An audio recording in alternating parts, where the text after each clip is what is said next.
জুবিন গাৰ্গৰ ৰহস্যময় মৃত্যুৰে নাম সাঙুৰ খোৱা শ্যামকানু সিদ্ধাৰ্থকে আদি কৰি ৫ অভিযুক্তক আজি আদালতে বাক্সাৰ জিলাৰ কাৰাগাৰলৈ প্ৰেৰণ কৰা হৈছে। সেই সময়তে আজি বাক্সা জিলাৰ কাৰাগাৰৰ সন্মুখত উত্তপ্তৰ পৰিস্থিতিৰ সৃষ্টি হয়। বহু লোকে শ্যামকানু মহন্তৰ সিদ্ধাৰ্থৰ অহাৰ যি বাছ, সেই বাছত শিলগুটি নিক্ষেপ কৰে। কেমেৰাত বন্দী হৈছে ভয়ংকৰ দৃশ্য।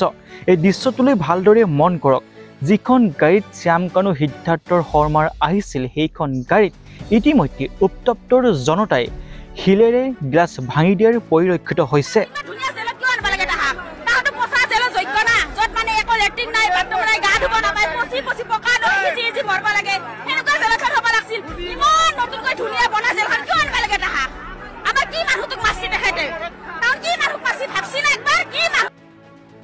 বহু লোকৰ প্ৰশ্ন, কিয় এই জুবিন গাৰ্গৰ হত্যাৰে নাম সাঙুৰ খোৱাৰ ৫ অভিযুক্তক নতুন বাক্সা জিলাৰ যি জিলাৰ কাৰাগাৰ আছে তালৈ অনা হৈছে।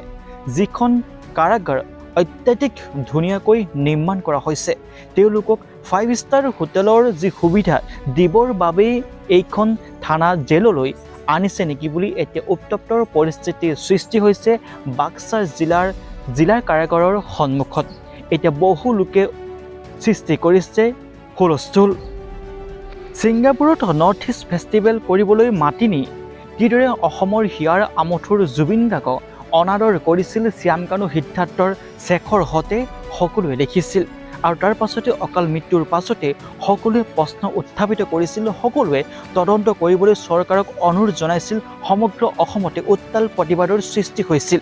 এতিয়াও জুবিন গাৰ্গৰ ন্যায়ৰ বাবে সমগ্ৰ অসমতে জাষ্টিছ ফৰ জুবিন বুলি ডিজিটেল আন্দোলন হৈ আছে। সেই সময়তে আজি আদালতে ৫ অভিযুক্তক বাক্সাৰ জিলা কাৰাগাৰলৈ প্ৰেৰণ কৰা হৈছে। আৰু সেই সময়তে কাৰাগাৰৰ সন্মুখতে উত্তপ্তৰ পৰিস্থিতিৰ সৃষ্টি হৈছে। বহু লোকে সেই অভিযুক্তৰ অহা বাছখনত শিলগুটিয়ে নিক্ষেপ কৰিছে। বাক্সা জিলা কাৰাগাৰলৈ অনাৰ বাবে উত্তপ্তৰ পৰিস্থিতিৰ সৃষ্টি হৈছে।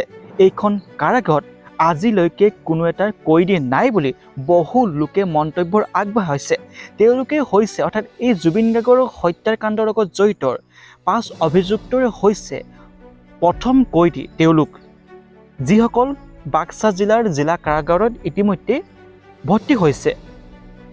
ইয়ালৈ কিয় আনিব লাগে বুলি এতিয়া বহু লোকে প্ৰশ্ন কৰিছে।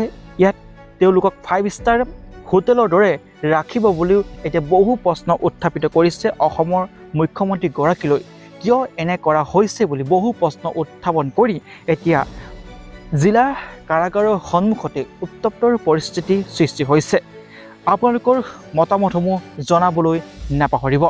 ব্যুৰ ৰিপৰ্ট, দৈনিক খবৰ।